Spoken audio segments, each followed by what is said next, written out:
The main event time. Holy mackerel, about time. Let me run through this quickly. It's supposed to be Cage and Starks with Taz against Darby Allin and Jon Moxley. They play Darby's music, he doesn't come out. They play Moxley's music, he comes through the empty arena again. Did you see the promo before the match? Which promo? Taz with Brian Cage and Starks.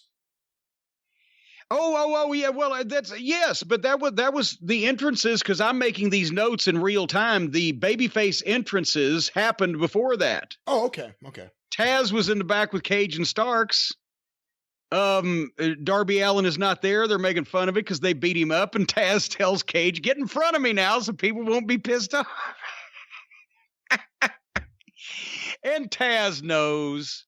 And I'm sure he took it in a good-natured fashion, but he did a good promo. He's great. He's been great. And he has been so good in AEW. I'm so high on Taz right now. Starks cut a pretty good promo. Cage just smiles and never speaks. I don't know if I'd have him smiling and not speaking. I'd have him mean-faced if he's not going to speak. But anyway, the heels enter, and wouldn't you know, Darby Allin dives off the fucking top of the set onto the heels to jumpstart the whole thing. And they immediately, of course, it's a Texas Tornado tag match, no disqualification, no tags, all four in the ring at the same time. But they start, obviously, before the bell even rings, with a four-way brawl in the arena. And I made note they actually went out of their way to avoid the ring when they fought from the stage to the other part of the arena. There's no reason for any of these wrestlers to get in the fucking ring every once in a while. Another no rules match, but nobody ever follows the rules anyway, so it's just another AEW match. This is the pattern now that they've put themselves in. There's nothing unusual about this because it's every fucking match. If there are rules in a match, nobody follows them, and most of the matches are booked to where they don't have to bother with those pesky rules because they don't know how to perform under any kind of parameters. Mox pulls out a garbage can from under the ring before the break. And I wrote, why are they paying Moxley all this fucking money when Ian Rotten could have these matches for $40 and a handful of pain pills? You've got a guy who's worked with some of the top talent in the world, who has done television for the biggest promotion in the world, who has worked with some of the most experienced producers in the world, and he gets away from them and comes out and instead of lending his experience and potential knowledge to these greenhorns, he fucking goes back and does the same outlaw bullshit that they were already doing and doesn't teach them a goddamn thing, makes them think that it's supposed to be done this way. Makes, garbage cans and barbed wire, yes, because we're all violent. Fuck. You're a fucking idiot is what you are. I'm just going to go ahead and say it. Jon Moxley, I've never met you. You're a fucking idiot. You got to wait. Yes, you had to start somewhere. So you started in garbage, but when you pull yourself out of garbage, prove that you're a fucking talent. You can talk, concentrate on making your matches make sense instead of worrying about thumbtacks and garbage cans and your ultra-violent bullshit that nobody believes. Fuck. So anyway, they go to the break. They come back and they get some heat on Darby Allin.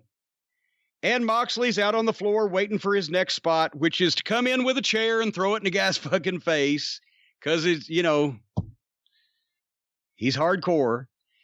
Then the baby faces and the heels all do cool moves to each other one after another, so you can't tell who's cheating and who's not, and there's no rules to break anyway, so nobody can get any heat. Then they got a garbage can, and instead of hitting Moxley over the head with it, the heels laid it down and then hooked up and tried to double suplex Moxley onto the garbage can. That's like, I've got a gun, and I'm in a fucking beef with somebody, but instead of just shooting them once and ending the thing, I'm going to throw the gun down on the ground. I'm going to physically grapple with the person that I'm fighting with and see if I can throw them onto the ground in position where that I can then fucking hit them in the head with the fucking gun. What the fuck? And then he blocked the double suplex, so they turned him around and gave him a double dingbat and flattened the garbage can. Another reason all these garbage matches are so stupid today is because they care more about setting up a stunt that they think might look cool to their basement-dwelling, mentally deficient audience than they do about making the fight make any sense. I've got a garbage can in my hand, a guy fighting standing in front of me. Instead of just hitting him over the head with the metal object, I'm going to put it down so that I can maneuver him in position where I can drop him on it. Yeah, you're a fucking moron. Then Darby Allin pulls out from under the ring a skateboard with thumbtacks all over the bottom of it. Goes up to the top rope, jumps off, and somehow is able to put the skateboard underneath his feet as he jumps off the top rope. So when he lands on Starks' back, the skateboard is under his feet, and he's double stomped the skateboard with thumbtacks into the back of Ricky Starks. 1, 2, 3. First of all, one thing is, I said last week, you can't beat anybody in a fight with thumbtacks, so they deliberately had to come up with some hokey contrived finish to prove me wrong. But I wrote at this point, is everyone in this fucking organization a 12-year-old child or some goofy skateboard fuck that is somehow impressed with this shit? What the fuck was that?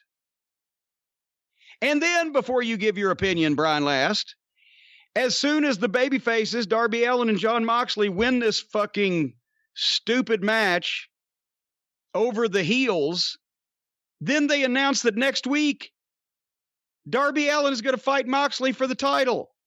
Where the fuck did that come from? And by the way, that's one of the most annoying things they've started doing a lot on the show. All of a sudden, something happens. You slap me in the face.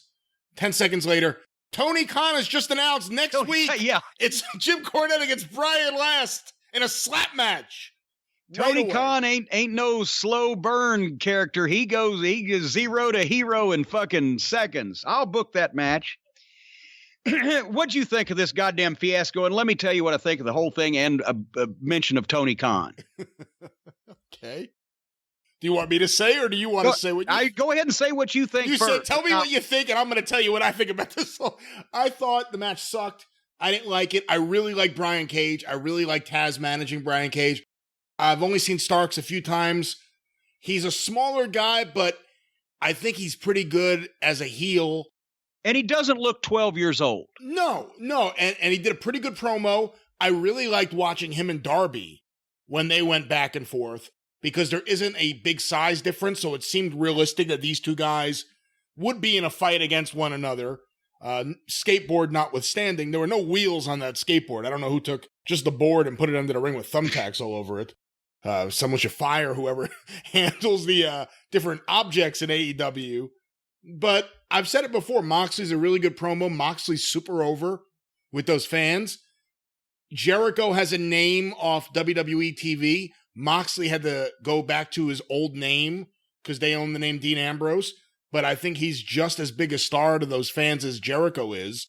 He certainly moves the ratings. To those fans, yes, he is. To the average person walking down the street, a minuscule amount knows who Dean Ambrose or Jon Moxley is compared to Chris Jericho. Let's just face it. No, but my point is he's effective for their audience with numbers and everything else. I just think he's horrible in the ring. And it's not just that every one of his matches is a garbage match. I just don't think he knows how to wrestle. He's just not. I've never seen a Jon Moxley match and be like, man, that's great. This guy's really good. It's the exact opposite. Every time I see him, I like him less. It's a letdown after the talk and the whole 9 yards, and then, yeah. Remember, when he first came up to the WWE, everyone's like, oh, he's going to be the next Roddy Piper, or he's going to be like the next Terry Funk, because of the way he had a weird personality, and now it's, cosplay Austin, like you and MJF have said previously.